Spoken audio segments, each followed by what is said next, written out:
So we spin it, and it turns on. But then it stops. It needs to turn on by itself when we flick the switch.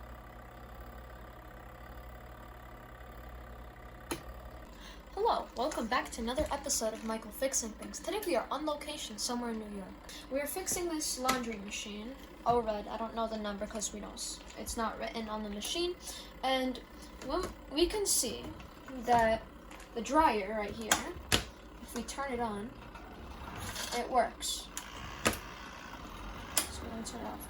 But if we set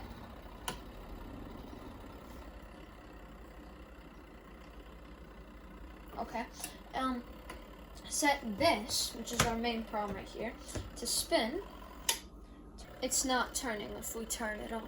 So when you hear like a doo, then you spin it and it turns on, but then it turns off.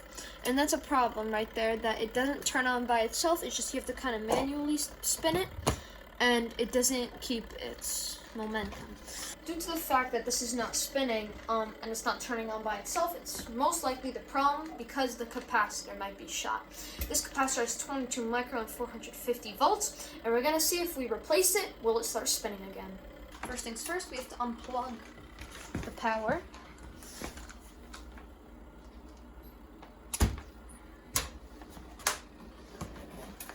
The time watch doesn't annoy us because that's just like a normal time watch. It doesn't need electricity.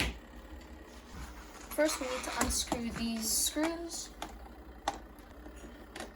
just like that. They're smaller than here, so we have to push down a bit harder. Now right here, to take off that, we switch it to the flathead. And we push down, and it releases.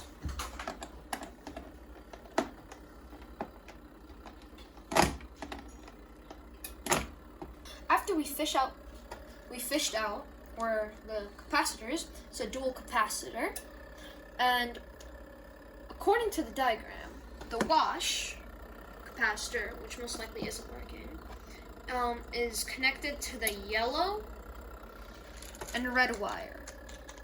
So we're gonna cut off the yellow and red wire and put it into, we couldn't find an identical one, so we'll put it into the substitute. And the spin, we'll just have the capacitor that works. So now, we're gonna cut off the yellow and red wire to connect to the new capacitor. Make sure to always have the power off while doing this, and if you're a kid, have an adult supervising. Alright? We're gonna cut the wire. Okay, so due to the fact that it's a capacitor, it does have a small charge. So just be cautious about that. Hold the rubber that's on your wire cutters. That's cut. No one getting hurt. That's a big success. So now we're gonna strip the wires to get to the copper that's inside. That we're gonna use to connect to the new capacitor. So find the right side. You pull it to the side. It's a bit of a struggle. And you cut it off. So now we kind of just wrap it around.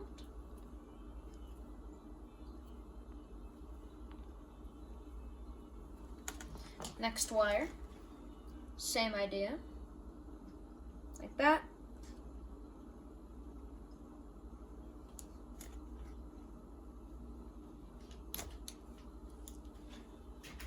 Pick up all your trash.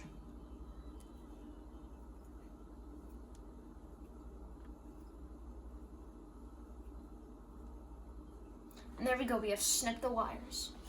Now we're going to do a temporary connection to see if the capacitor is the problem. Because if the capacitor is not a problem, that means the engine is shot and there's no point of fixing it. So we're just going to do a temporary connection. There's no specific way of connecting it because it's AC and there's no polarity inside this capacitor. So we're just going to grab the two wires like this. Just kind of spin them around each other so they're touching.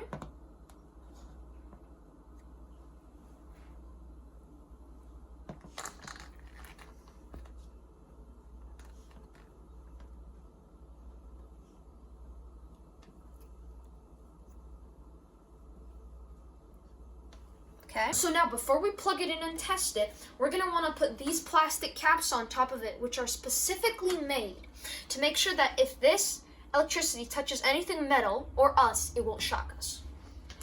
So you just kind of put it on and you just kind of spin it. Same thing with the other one. And after it's spun on, we plug it in.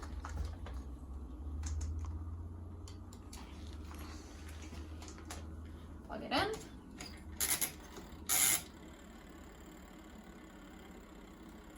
Timer's on.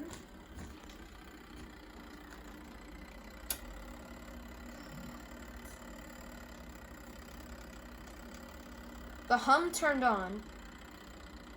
So we plugged in the capacitor and it still wouldn't start moving. So most likely the winding on the engine, part of it is used for the work to keep it moving, and the other half is used for starting. And most likely the one that's starting is shot, because as you can see down here in storage, as you can see, water could have easily gotten through this plastic and touched the wiring in the engine, and that could have caused for the wiring to burn.